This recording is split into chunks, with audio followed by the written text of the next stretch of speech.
সবকিছু যে তন্ত্র সাধনায় বা তন্ত্রবিদ্যায় পরিবর্তন হবে তা না।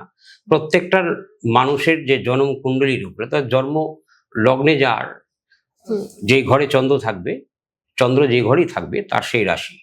অর্থাৎ এই চন্দ্রের স্থান থেকে এবং দশা মহাদশ অন্তর্দশার বা প্রত্যন্ত দশার হিসাব থেকেই প্রত্যেকটা মানুষের ভাগ্য এবং রাশি নির্ধারণ হয় প্রত্যেকটা মানুষের। অর্থাৎ দশা তার কিসের দশা জন্ম হলো, কোন লগ্নে তার জন্ম হলো, তার লগ্নপতি কতটা স্ট্রং আছে, তা প্রত্যেকটা মানে অ্যাভারেজ ফিউচার মাইনাস প্লাস যোগ বিয়োগ করে সেটাকে আমরা বিচার করি যে তার ভাগ্যটা কি ধরনের নির্ধারণ করতে হয়।